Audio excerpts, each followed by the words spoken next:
La mañana del 14 de marzo de 1993 amaneció fría y nublada en San Miguel de los Pinos, un pequeño pueblo en el estado de Jalisco, a unos 80 kilómetros al norte de Guadalajara. El viento arrastraba el olor a tierra mojada desde los campos de maíz que rodeaban el pueblo, y las calles empedradas brillaban con la humedad de la llovizna nocturna. Era sábado, y la plaza principal comenzaba a llenarse de vendedores ambulantes que desplegaban sus mercancías sobre lonas desgastadas. En el kiosco central, un grupo de madres conversaba mientras sus hijos corrían entre los puestos de frutas y dulces típicos. Ese mismo día, 32 estudiantes de la escuela secundaria Benito Juárez se preparaban para un viaje de estudios que llevaban meses esperando. Iban a visitar las ruinas arqueológicas de Huachimontones, a poco más de 1 hora de distancia. El autobús, un vehículo blanco y azul con las letras desgastadas de Transportes Guadalupe en el costado, estaba estacionado frente a la escuela desde las 7 de la mañana. Los estudiantes, todos entre 14 y 16 años, llevaban mochilas repletas de bocadillos, cámaras desechables y cuadernos para tomar notas. Vestían el uniforme escolar reglamentario: pantalón beige, camisa blanca y una gorra azul marino con el escudo de la escuela bordado en dorado. Si están disfrutando esta historia, los invito a suscribirse al canal y déjenos un comentario contándonos desde qué parte del mundo nos están viendo. Su apoyo significa mucho para nosotros. Ahora, continuemos con lo que ocurrió ese día. El profesor Roberto Mendoza, un hombre de 52 años con bigote espeso y lentes de montura metálica, era el responsable del grupo. Había sido maestro de historia en la secundaria durante más de 20 años y conocía a casi todas las familias del pueblo. Su entusiasmo por la arqueología era contagioso, y durante semanas había estado preparando a sus estudiantes para la visita, mostrándoles fotografías y mapas de la zona. Lo acompañaba la profesora Elena Vargas, maestra de español de 38 años, reconocida por su paciencia infinita y su capacidad para calmar incluso a los estudiantes más inquietos. A las 8 en punto, los padres se agolpaban frente al autobús para despedir a sus hijos. Carmen Solís, una mujer robusta de 45 años, con el cabello recogido en un moño apretado, abrazó a su hija Patricia con fuerza. «Cuídate mucho, mi vida. No te separes del grupo», le susurró al oído. Patricia, una muchacha tímida de cabellos lacios y ojos grandes, asintió con una sonrisa nerviosa. Era la primera vez que hacía un viaje sin sus padres. Junto a ellas, Ramiro Castillo, un mecánico de manos callosas y rostro curtido por el sol, le palmeaba la espalda a su hijo Diego. «Pórtate bien y aprende mucho, chamaco. Tu mamá y yo queremos que nos cuentes todo cuando regreses». Diego, un adolescente delgado con una cicatriz en la barbilla producto de una caída de bicicleta, sonrió con seguridad. Era uno de los alumnos más destacados de la clase y el capitán del equipo de fútbol de la escuela. El chofer del autobús, Héctor Fuentes, un hombre de 60 años con barriga prominente y una sonrisa amable, revisaba los niveles de aceite y agua del motor. Conocía cada curva del camino a Huachimontones como la palma de su mano. Había hecho ese trayecto decenas de veces sin incidentes. Mientras los estudiantes subían al autobús en medio de risas y bromas, Héctor intercambió algunas palabras con el profesor Mendoza. «Todo listo, maestro. Llegaremos antes del mediodía». Las últimas maletas fueron acomodadas en el compartimento inferior del autobús. Los padres se despidieron agitando las manos desde la acera, algunos limpiándose discretamente las lágrimas. Carmen Solís mantuvo la mirada fija en la ventanilla donde Patricia le devolvía el saludo hasta que el vehículo dobló la esquina y desapareció de su vista. En ese momento, una sensación extraña le recorrió el pecho, como un presagio que no supo descifrar. Se frotó los brazos y caminó de regreso a su casa, pensando en los tamales que prepararía para la comida. El autobús avanzó por las calles de San Miguel de los Pinos hasta llegar a la carretera principal. Los estudiantes cantaban canciones populares, compartían dulces y sacaban fotografías por las ventanas. El paisaje cambiaba gradualmente. Las casas de adobe daban paso a campos de cultivo, donde las milpas se extendían hasta el horizonte. A lo lejos, las montañas se recortaban contra el cielo gris. Después de 40 minutos de viaje, el profesor Mendoza se puso de pie en el pasillo central del autobús, sujetándose de los respaldos de los asientos para mantener el equilibrio. Atención, muchachos, quiero que cuando lleguemos mantengan sus gorras puestas en todo momento. Es parte del uniforme y representa a nuestra escuela. Los estudiantes asintieron entre risas y conversaciones. A las 9:30 de la mañana, el autobús se detuvo en una pequeña gasolinera en las afueras de Teuchitlán. Era una parada programada. Héctor necesitaba llenar el tanque antes de continuar el trayecto. La gasolinera, llamada El Nopal, consistía en 2 bombas oxidadas, una tienda diminuta con un letrero de Coca-Cola descolorido y un baño que olía a cloro.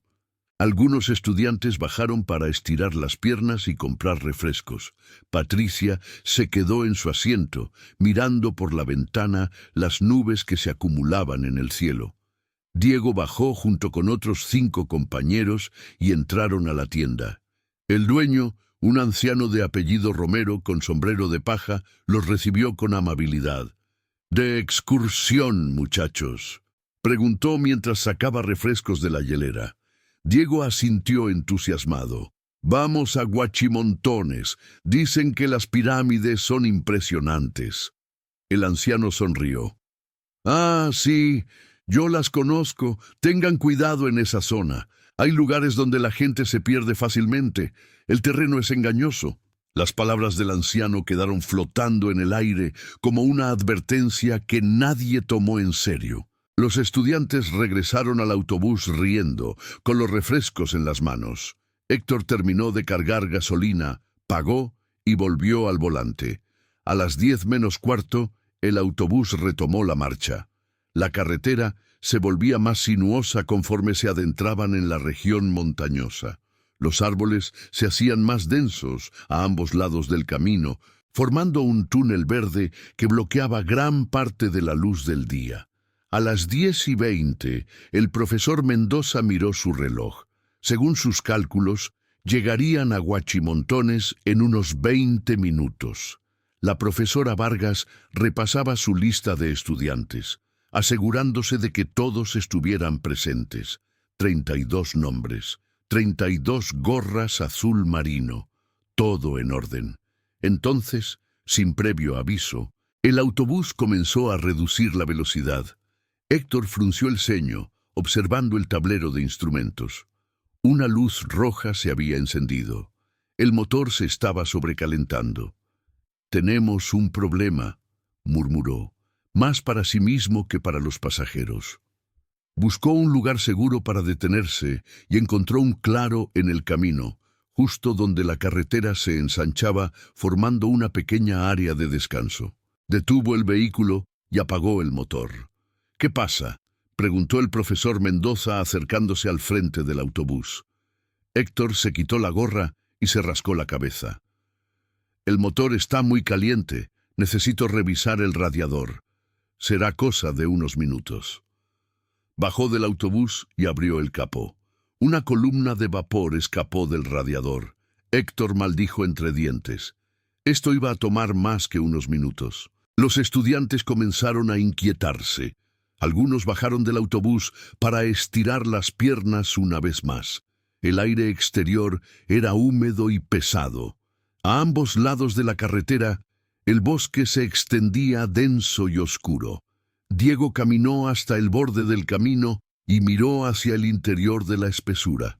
«¿Se imaginan perderse ahí adentro?», comentó a sus compañeros. Patricia, que había bajado reluctante, se mantuvo cerca del autobús, abrazando su mochila contra el pecho. La profesora Vargas tocó un silbato que llevaba colgado al cuello. Nadie se aleje del autobús. Nos quedamos aquí hasta que Héctor arregle el problema. Los estudiantes obedecieron a medias, formando pequeños grupos que conversaban y se tomaban fotografías junto al vehículo. El profesor Mendoza ayudaba a Héctor, alcanzándole herramientas de una caja oxidada que el chofer guardaba bajo su asiento. Pasaron 30 minutos, luego 40. El cielo se oscurecía gradualmente. No llovía, pero el ambiente se tornaba más frío y opresivo. Algunos estudiantes comenzaron a aburrirse y se aventuraron unos metros hacia el bosque, a pesar de las advertencias de la profesora Vargas. Diego fue uno de ellos. «Vamos a explorar un poco. No nos alejaremos», dijo a un grupo de 6 compañeros. Patricia observó cómo Diego y los otros se adentraban entre los árboles. Quería seguirlos, pero el miedo la paralizaba.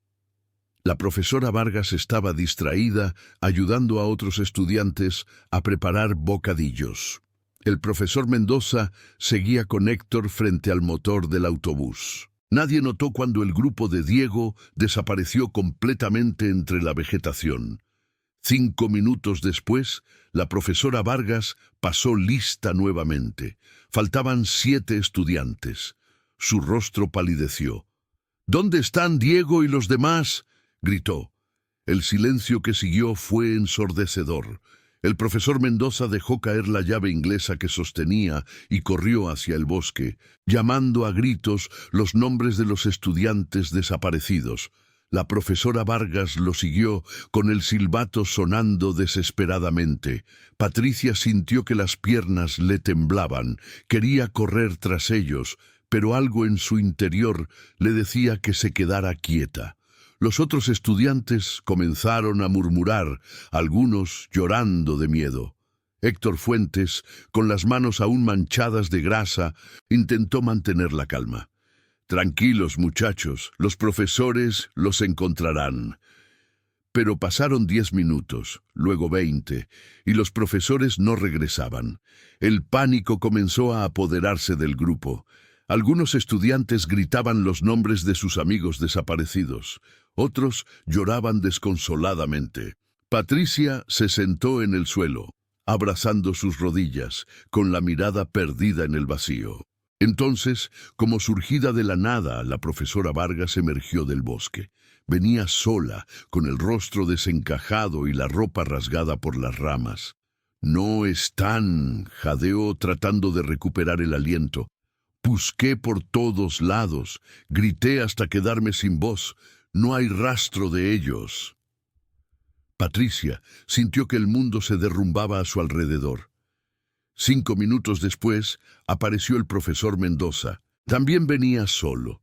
Su camisa estaba empapada de sudor y tenía un rasguño profundo en la mejilla. «Es imposible», murmuró, mirando a la profesora Vargas con ojos vidriosos.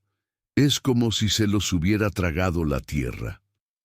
Héctor Fuentes tomó la decisión de abandonar el autobús averiado y pedir ayuda.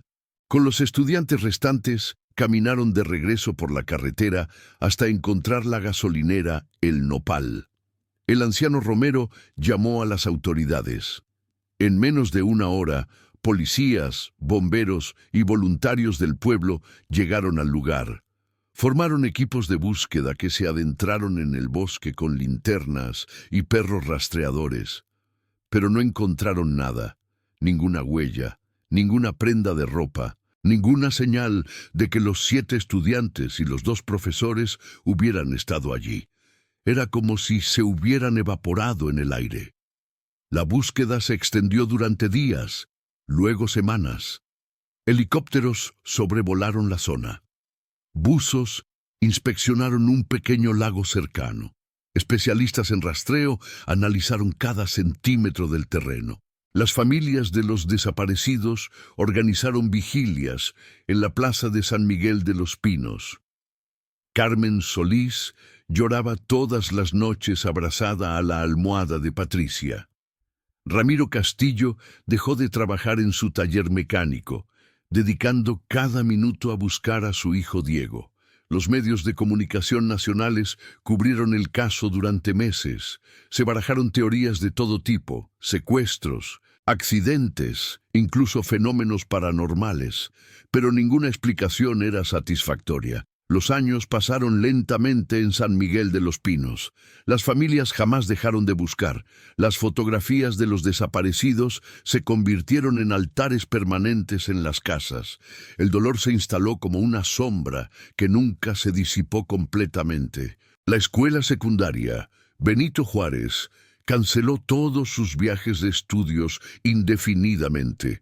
El autobús blanco y azul de Transportes Guadalupe fue desmantelado y vendido como chatarra. Héctor Fuentes murió 5 años después, llevándose a la tumba la culpa de no haber revisado el motor con más cuidado antes de salir. En 2024, 31 años después de la desaparición, un equipo de arqueólogos de la Universidad de Guadalajara llegó a la zona cercana a Huachimontones para realizar excavaciones exploratorias.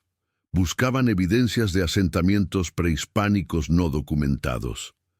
El equipo estaba liderado por la doctora Mónica Reyes, una arqueóloga de 42 años especializada en culturas del occidente de México. Con ella trabajaban 6 estudiantes de posgrado y 2 técnicos en topografía. El 18 de octubre de 2024, durante las excavaciones en un área boscosa a menos de 2 kilómetros del lugar donde se detuvo el autobús en 1993, uno de los estudiantes de posgrado, llamado Javier Ortiz, hizo un descubrimiento extraordinario. Mientras limpiaba cuidadosamente una capa de tierra con una espátula pequeña, su herramienta chocó contra algo sólido. Al principio pensó que era una roca, pero al seguir excavando, notó que tenía una forma demasiado regular. «Doctora Reyes, venga a ver esto», llamó Javier con voz temblorosa. La arqueóloga se acercó y se arrodilló junto a él. Lo que vieron les quitó el aliento. Era una gorra azul marino enterrada a unos 30 centímetros de profundidad. Pero no estaba sola. A medida que ampliaban el área de excavación, descubrieron más gorras. Estaban colocadas en una fila perfecta, cada una separada exactamente 25 centímetros de la siguiente. La precisión era milimétrica, como si hubieran sido medidas con instrumentos de alta precisión.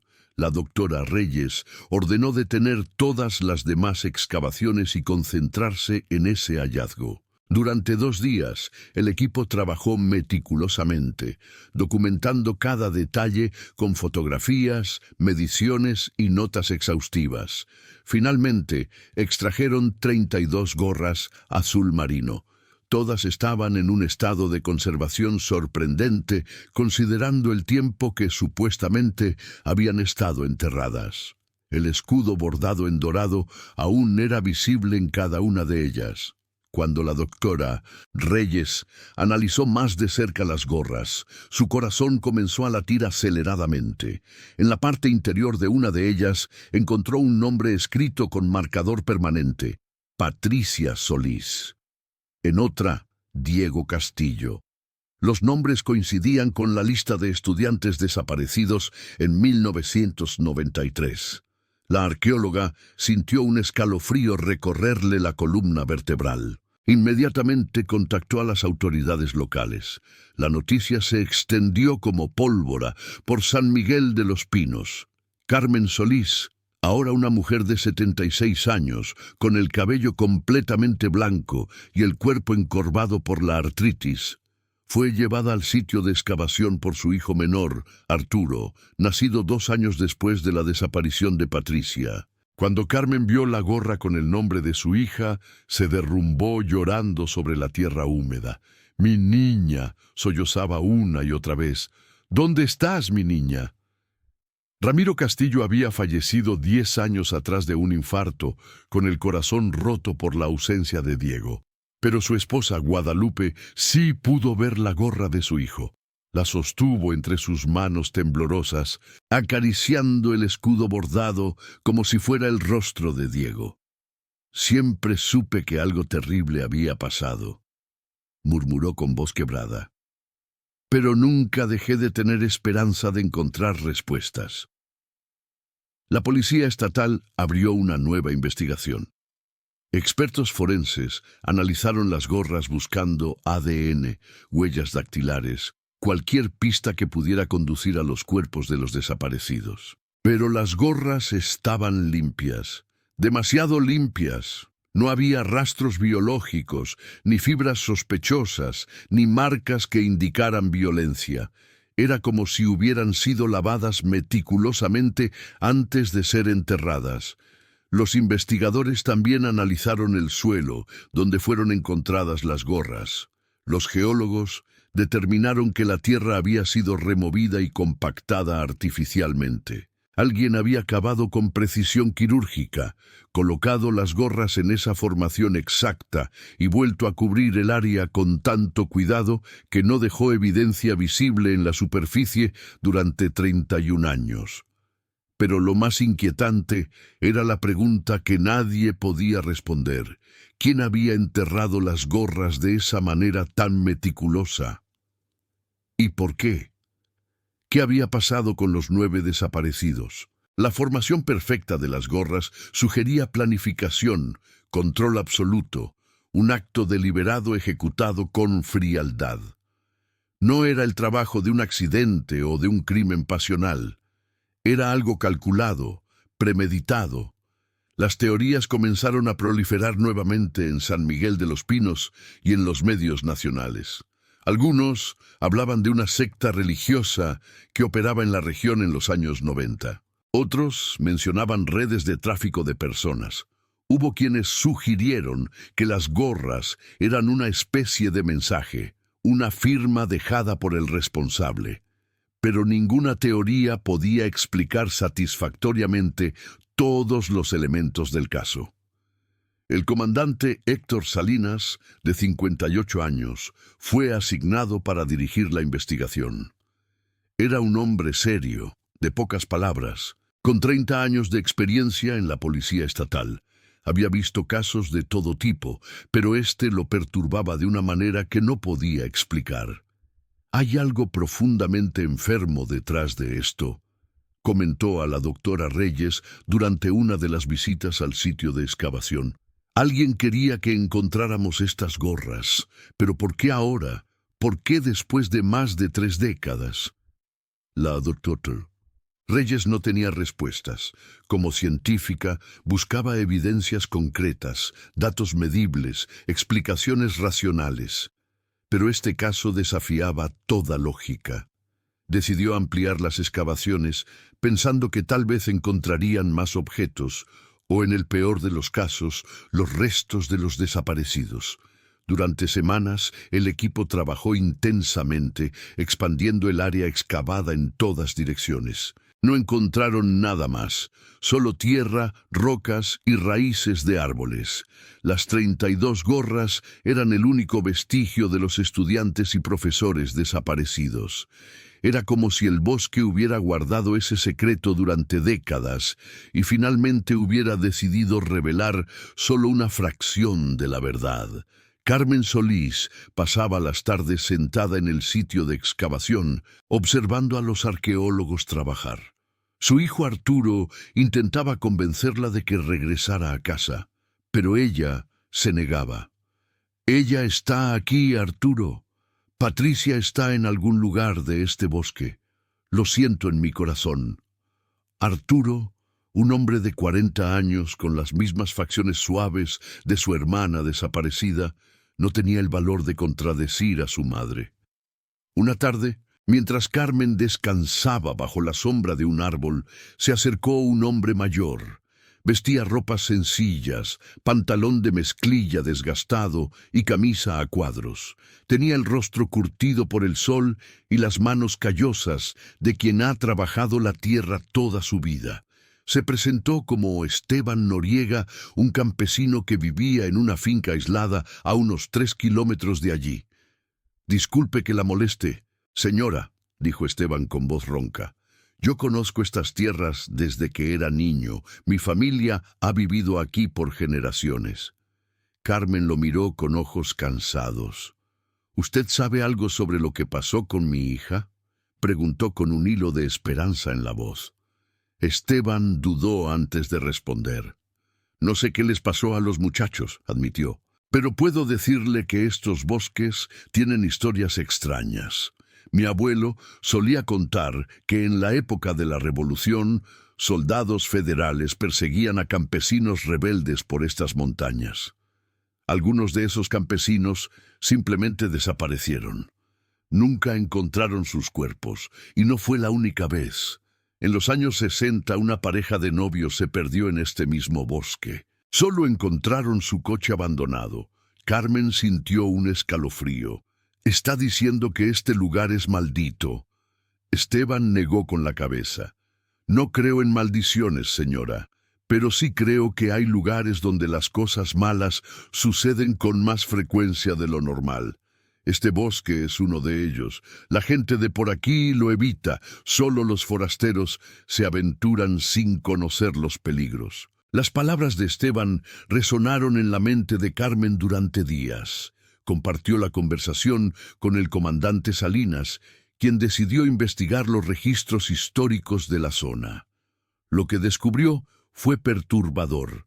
Desde principios del siglo XX, había al menos 15 casos documentados de personas que habían desaparecido en un radio de 5 kilómetros alrededor del área donde se encontraron las gorras. Algunos casos habían sido investigados exhaustivamente sin resultados. Otros simplemente habían quedado archivados como desapariciones inexplicables. El comandante Salinas convocó a una reunión con expertos de diversas disciplinas. Criminólogos, psicólogos, geólogos, incluso un antropólogo forense. Necesitaba perspectivas diferentes para entender qué estaba sucediendo. Durante la reunión, el doctor Alberto Martínez, un criminólogo de 60 años con una larga carrera en casos de desapariciones forzadas, planteó una teoría inquietante. Basándome en la precisión con la que fueron colocadas las gorras, creo que estamos frente a un individuo con un trastorno obsesivo-compulsivo severo, explicó el doctor Martínez. Alguien que necesita orden, control absoluto. La distancia exacta entre cada gorra no es casualidad, es una firma psicológica. Esta persona siente la necesidad de organizar, de crear patrones perfectos.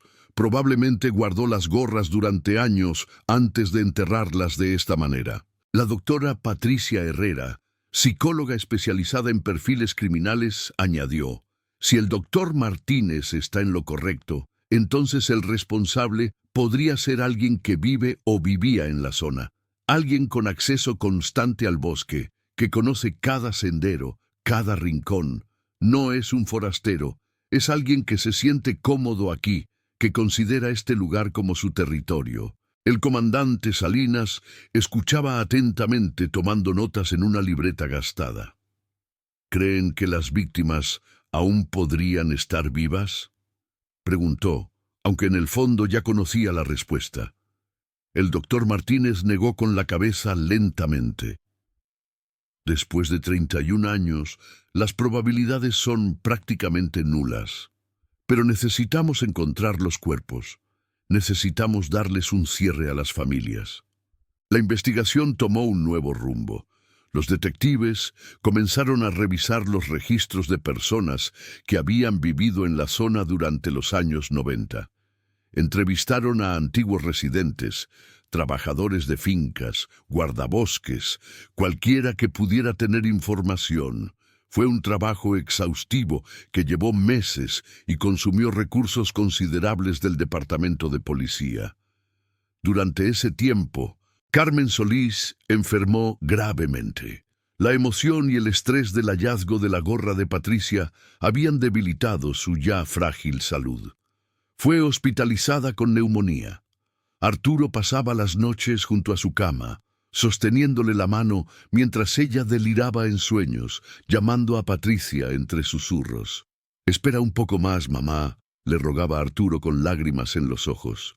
«Vamos a encontrar respuestas, te lo prometo». Mientras Carmen luchaba por su vida en el hospital, los investigadores finalmente tuvieron un avance.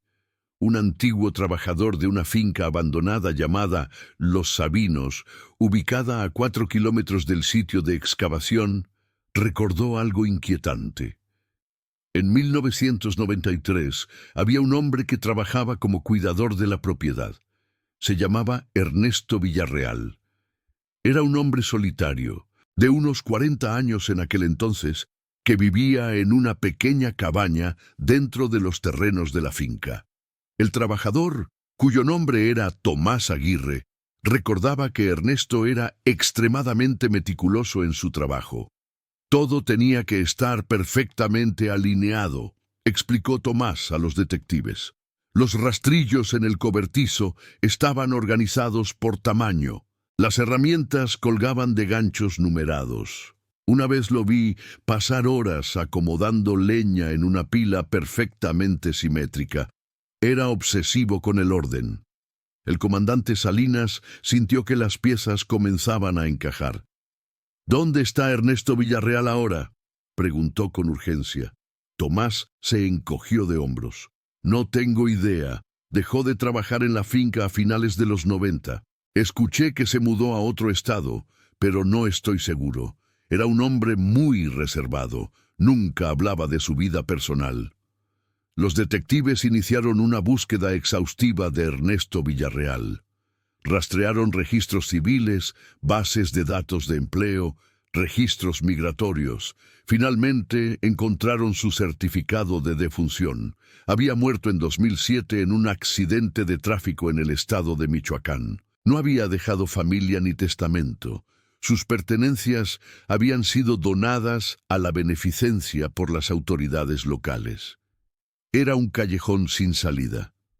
Si Ernesto Villarreal había sido el responsable, se había llevado sus secretos a la tumba.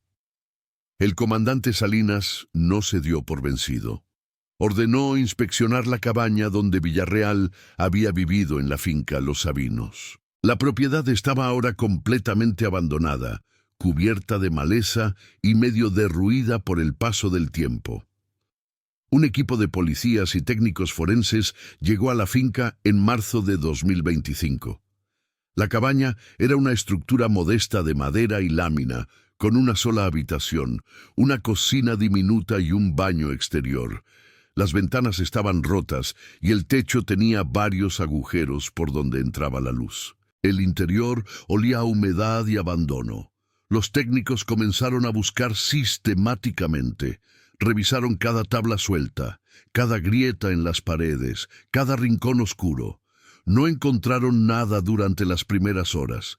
Estaban a punto de darse por vencidos cuando uno de los técnicos, una joven llamada Daniela Ochoa, notó que una sección del piso de madera sonaba hueca al caminar sobre ella. Con cuidado, levantaron las tablas y descubrieron un espacio bajo el suelo. No era exactamente un sótano, sino un hueco de unos 2 metros de profundidad que parecía haber sido cavado manualmente. Dentro había cajas de cartón deterioradas por la humedad. El comandante Salinas, que había acudido personalmente a la inspección, observó con el corazón acelerado mientras los técnicos extraían las cajas una por una. La primera caja contenía fotografías. Cientos de fotografías en blanco y negro, todas tomadas desde distancias considerables con un lente telescópico. Mostraban a personas caminando por los senderos del bosque, acampando, haciendo excursiones. Todas las fotografías estaban fechadas en la parte posterior con una letra impecable y perfectamente legible. Las fechas abarcaban desde 1985 hasta 1998. El comandante Salinas sintió que un escalofrío le recorría el cuerpo. Ernesto Villarreal había estado vigilando a la gente en el bosque durante más de una década. Era un depredador paciente, meticuloso, que estudiaba a sus víctimas antes de actuar. La siguiente caja contenía cuadernos. Docenas de cuadernos con tapas duras, todos llenos de anotaciones escritas con la misma letra perfecta. Los detectives pasaron días analizando esos cuadernos. Contenían observaciones detalladas sobre las personas que Villarreal había fotografiado. Describía sus rutinas, sus hábitos, incluso transcribía fragmentos de conversaciones que había escuchado. Era el diario de un observador obsesivo, alguien que encontraba satisfacción en documentar cada detalle de las vidas ajenas. En uno de los cuadernos, fechado en marzo de 1993, apareció la primera referencia directa al caso. Villarreal había escrito: Grupo escolar, 32 estudiantes, 2 profesores, gorras azul marino con escudo dorado, autobús blanco y azul. Llegaron a las 10:20, motor averiado, oportunidad perfecta. Las siguientes páginas estaban arrancadas. Alguien, probablemente el propio Villarreal, había eliminado información crucial. El comandante Salinas sintió una mezcla de frustración y horror. Estaban tan cerca de la verdad, pero los detalles más importantes habían sido destruidos. Las cajas restantes contenían más fotografías, más cuadernos, pero ninguna información adicional sobre el destino de los estudiantes y profesores desaparecidos. Sin embargo, en la última caja, en el fondo, los técnicos encontraron algo más: un mapa topográfico de la región doblado cuidadosamente. El mapa estaba marcado con círculos rojos en varios puntos. Uno de esos círculos coincidía exactamente con el lugar donde habían sido encontradas las gorras. Los otros círculos estaban distribuidos en diferentes áreas del bosque, algunos a varios kilómetros de distancia. El comandante Salinas ordenó inmediatamente nuevas excavaciones en las ubicaciones marcadas en el mapa. Se movilizaron equipos de arqueólogos, técnicos forenses y perros entrenados para detectar restos humanos. La búsqueda se extendió durante semanas. El primer sitio marcado en el mapa estaba en un claro cerca de un arroyo. Los perros reaccionaron inmediatamente, señalando un área específica. Las excavaciones revelaron algo que heló la sangre de todos los presentes. A 2 metros de profundidad, encontraron restos óseos humanos. Estaban dispuestos en una formación circular perfecta, cada hueso colocado con precisión milimétrica. Los antropólogos forenses determinaron que pertenecían a 3 individuos diferentes, 2 adultos y un adolescente. Los análisis de ADN confirmaron lo que todos temían. Los restos correspondían al profesor Roberto Mendoza, la profesora Elena Vargas y al estudiante Diego Castillo. Las familias fueron notificadas. Guadalupe Castillo, que durante 31 años había guardado la habitación de Diego intacta, tal como la dejó ese sábado de marzo, finalmente tuvo respuestas. Lloró durante días, pero al menos podría darle a su hijo un entierro digno. Las excavaciones continuaron en los otros sitios marcados en el mapa de Villarreal. En cada ubicación encontraron restos humanos, siempre dispuestos en formaciones geométricas perfectas. En total, recuperaron los restos de 28 de los 32 estudiantes desaparecidos. 4 seguían sin aparecer: Patricia Solís, una muchacha llamada Rosa Méndez, y 2 muchachos llamados Fernando Ruiz y Ángel Moreno. Carmen Solís seguía hospitalizada cuando los detectives le dieron la noticia. Su hija no estaba entre los cuerpos encontrados. Por un lado, sentía un alivio terrible al pensar que tal vez Patricia seguía viva. Por otro lado, la incertidumbre era una tortura peor que la confirmación de la muerte.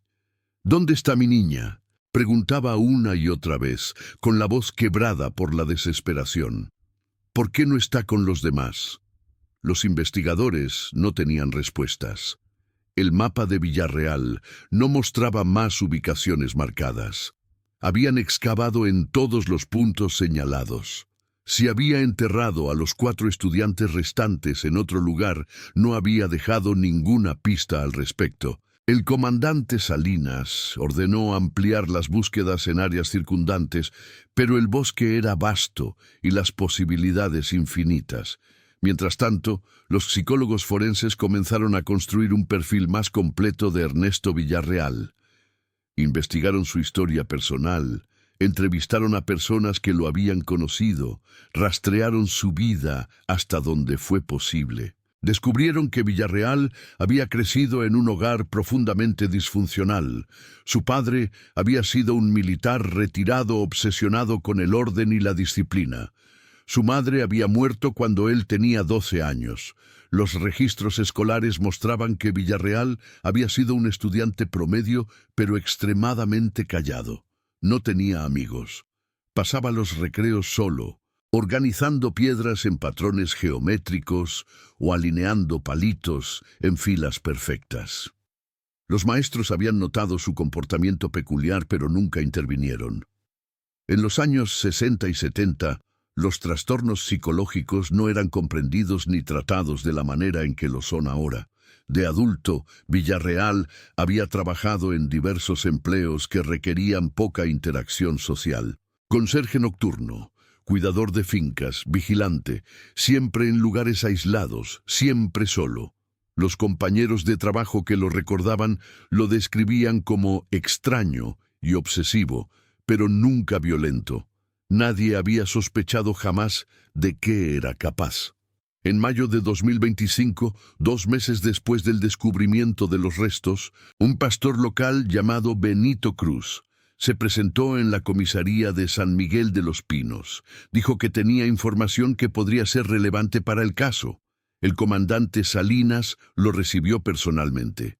Benito era un hombre de 65 años, de complexión robusta y mirada tranquila. Llevaba viviendo en la región toda su vida y conocía el bosque como la palma de su mano. «Comandante», comenzó Benito con voz pausada, «he estado siguiendo las noticias sobre el caso. Vi en la televisión el mapa que encontraron en la cabaña de ese hombre, Villarreal. Creo que conozco un lugar donde no han buscado todavía». El comandante Salinas se inclinó hacia adelante prestando atención absoluta. «Continúe, por favor». Benito explicó que había una cueva escondida en la parte más profunda del bosque, a unos 8 kilómetros del sitio donde se encontraron las gorras. Era un lugar difícil de alcanzar, rodeado de barrancos y vegetación densa. «Mi abuelo me llevó allí cuando yo era niño», continuó Benito. «Me dijo que era un lugar sagrado para los antiguos pueblos que vivieron aquí hace cientos de años. La gente de por aquí no se acerca porque creen que está protegida por espíritus. Yo no creo en esas cosas, pero puedo llevarlo hasta allá si cree que puede ser útil». El comandante Salinas no perdió tiempo. Al día siguiente, organizó una expedición a la cueva. Benito Cruz guió al equipo a través de senderos casi imperceptibles, trepando por pendientes empinadas y cruzando arroyos poco profundos. Después de 4 horas de caminata extenuante, llegaron a la entrada de la cueva. Era una abertura estrecha, apenas visible entre las rocas cubiertas de musgo. Los técnicos forenses entraron primero, equipados con linternas potentes y equipos de respiración, por si el aire interior estaba viciado. La cueva se extendía hacia el interior de la montaña, formando una serie de túneles y cámaras naturales. El aire era frío y húmedo. El silencio era absoluto, roto solo por el goteo constante de agua filtrándose desde el techo de roca. En la cámara más profunda de la cueva, a unos 50 metros de la entrada, los técnicos encontraron lo que buscaban. 4 mochilas escolares estaban apiladas cuidadosamente en una esquina. Sobre una roca plana, como si fuera un altar, había 4 fotografías escolares enmarcadas con vidrio. Las fotografías mostraban a Patricia Solís, Rosa Méndez, Fernando Ruiz y Ángel Moreno sonriendo con sus uniformes escolares. Pero no había cuerpos, no había restos óseos, solo las mochilas y las fotografías. El comandante Salinas sintió una confusión profunda. ¿Por qué Villarreal había tratado a estos 4 estudiantes de manera diferente? ¿Por qué no los había enterrado como a los demás? ¿Qué había hecho con sus cuerpos? Los técnicos revisaron meticulosamente cada centímetro de la cueva. No encontraron nada más. Las mochilas contenían cuadernos, lápices, ropa de cambio, bocadillos que se habían descompuesto hace décadas. Todo estaba exactamente como debería estar en la mochila de un estudiante de secundaria en un viaje escolar. Una de las técnicas, Daniela Ochoa, notó algo peculiar. En el fondo de la mochila de Patricia había un cuaderno con tapas de cartón floreado. Lo abrió con cuidado, temiendo que el papel se desintegrara. Para su sorpresa, el cuaderno estaba en buen estado, protegido por el ambiente seco de la cueva. Era el diario personal de Patricia. Daniela llevó el cuaderno al comandante Salinas. Con manos temblorosas, el comandante comenzó a leer las últimas entradas. La letra era juvenil, con algunas faltas de ortografía típicas de una adolescente de 14 años. La última entrada estaba fechada el 14 de marzo de 1993, el día de la desaparición. «Hoy es el día del viaje», escribía Patricia con entusiasmo evidente. «Estoy nerviosa pero emocionada. Mamá me abrazó tan fuerte esta mañana que casi no podía respirar. Le prometí que tendría cuidado. Diego dice que va a tomar muchas fotos para mostrárnoslas después. Espero que las pirámides sean tan impresionantes como dice el profesor Mendoza». Las siguientes líneas estaban escritas con una letra más apresurada, menos cuidadosa. «El autobús se descompuso. Estamos parados en medio del camino. Algunos compañeros se fueron a explorar el bosque. Yo no quiero ir. Algo no se siente bien. Hay un hombre observándonos desde lejos, entre los árboles. Los profesores no lo han visto. Me da miedo». La última línea del diario estaba escrita con una letra temblorosa, casi ilegible. «El hombre se está acercando. Tiene algo en las manos. Creo que es una red. Tengo que avisar a...». La frase quedaba inconclusa. El comandante Salinas cerró el cuaderno con cuidado, sintiendo un peso terrible en el pecho. Patricia había visto a Villarreal.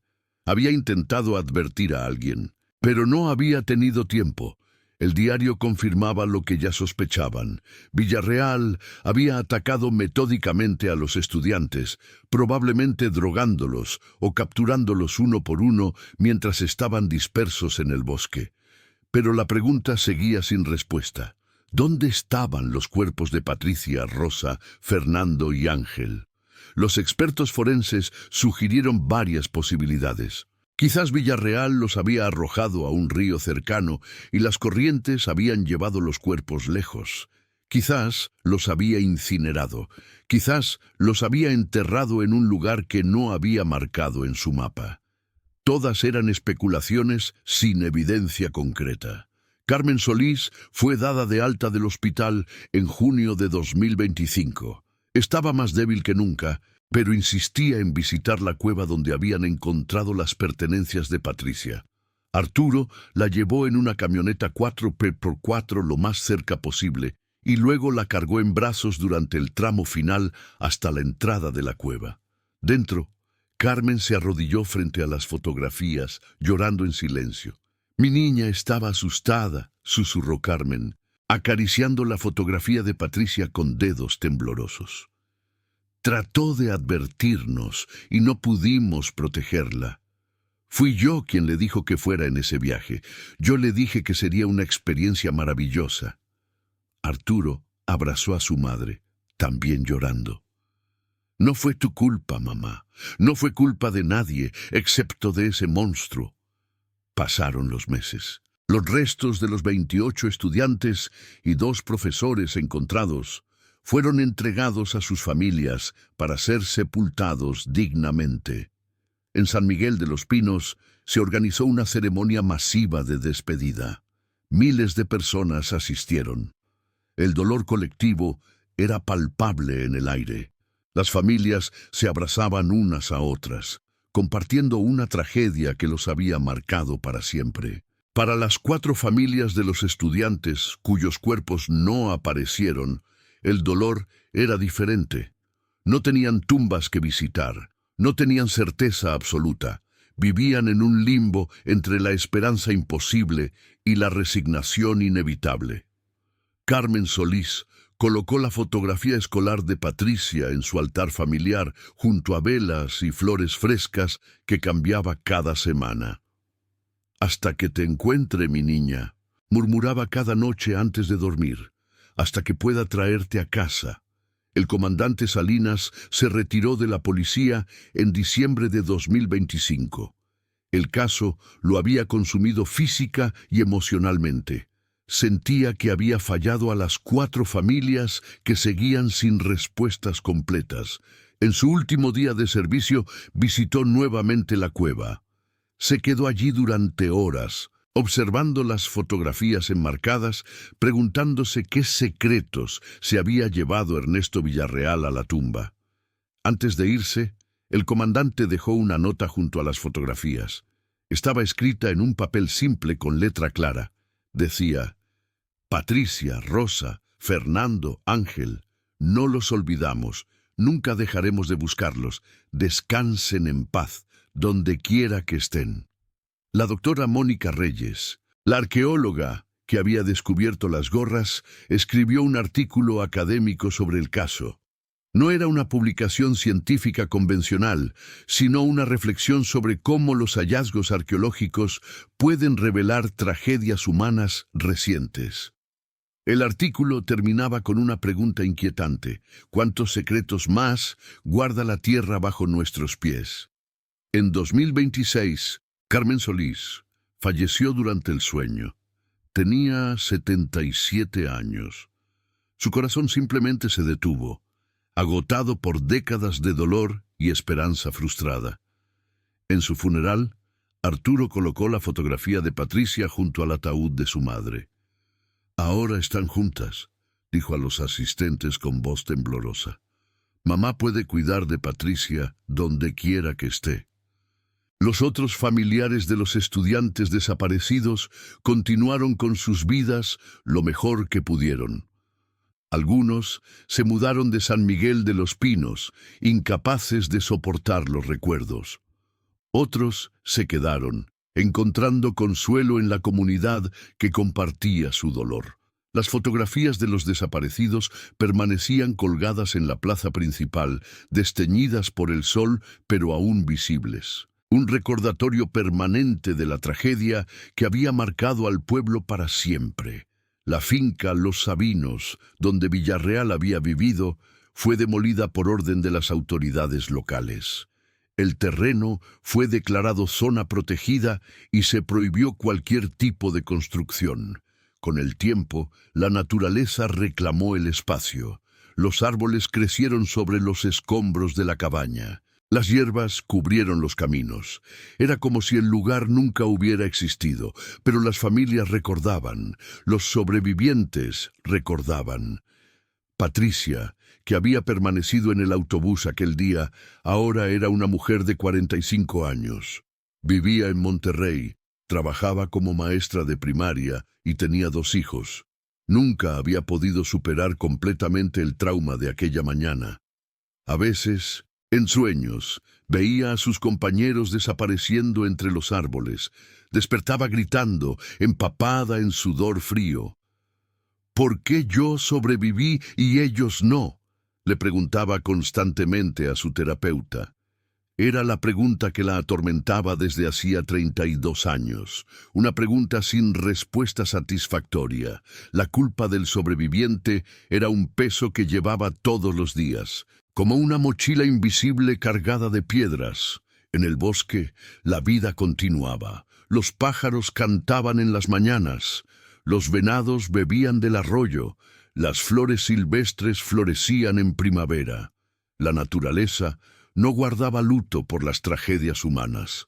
Simplemente seguía su ciclo eterno, indiferente al dolor y la pérdida. La cueva donde habían encontrado las mochilas se convirtió en un lugar de peregrinación silenciosa. Familiares, amigos, curiosos, todos visitaban el sitio en diferentes momentos. Dejaban flores, velas, fotografías, escribían mensajes en las paredes de piedra con marcadores permanentes. «No te olvidamos», decía uno. «Descansa en paz», decía otro. «Te amamos siempre», decía un tercero. El bosque guardaba sus secretos. A pesar de todas las excavaciones, todas las búsquedas, todas las tecnologías modernas empleadas, nunca encontraron los cuerpos de Patricia Solís, Rosa Méndez, Fernando Ruiz y Ángel Moreno. Era como si hubieran sido borrados de la existencia, dejando solo sombras y recuerdos. Los investigadores archivaron el caso como parcialmente resuelto en 2027. 28 víctimas identificadas y recuperadas, 4 aún desaparecidas, un perpetrador identificado pero muerto, ninguna posibilidad de juicio o castigo. Era el tipo de conclusión insatisfactoria que dejaba a todos con un sabor amargo en la boca. Arturo Solís, el hermano menor de Patricia, dedicó su vida adulta a trabajar con organizaciones que ayudaban a familias de personas desaparecidas. Entendía su dolor porque lo había vivido de cerca. Ofrecía apoyo, recursos, pero sobre todo comprensión. «No hay cierre», les decía a las familias que atendía. «Solo hay aprender a vivir con el agujero que dejaron en nuestras vidas». Las gorras azul marino con el escudo bordado en dorado fueron entregadas a las familias después de ser analizadas por los forenses. Algunos las guardaron como reliquias dolorosas, otros las donaron al museo local, donde fueron exhibidas como parte de una exposición sobre la tragedia. La exposición se tituló 32 gorras, una historia de pérdida y memoria. Miles de personas la visitaron, conmovidas por la historia y por la disposición meticulosa de las gorras, recreada exactamente como fueron encontradas en el bosque. En las escuelas de Jalisco, el caso se convirtió en parte de las lecciones sobre seguridad. Los maestros enseñaban a los estudiantes sobre la importancia de permanecer juntos en excursiones, de seguir las instrucciones de los adultos, de estar atentos a su entorno. Pero también enseñaban algo más profundo, que el mal puede existir en los lugares más inesperados, en las personas más insospechadas. El caso inspiró a una generación de criminólogos y psicólogos mexicanos. Se escribieron tesis doctorales analizando el perfil de Villarreal. Se realizaron conferencias discutiendo las señales de advertencia que habían sido ignoradas. Se implementaron nuevos protocolos en las escuelas para viajes de estudio. Fue una lección aprendida con sangre y lágrimas. Benito Cruz, el pastor que había guiado a los investigadores a la cueva, seguía viviendo en su finca modesta en las afueras del bosque. A veces, en las noches silenciosas, miraba hacia los árboles oscuros y pensaba en los estudiantes desaparecidos. Se preguntaba si sus espíritus vagaban por el bosque buscando el camino a casa. No era una persona supersticiosa, pero algo en esas noches lo hacía dudar de las certezas racionales. Los perros rastreadores que habían participado en las búsquedas fueron retirados del servicio años después, viejos y cansados. Sus entrenadores decían que los animales nunca habían sido los mismos después del caso.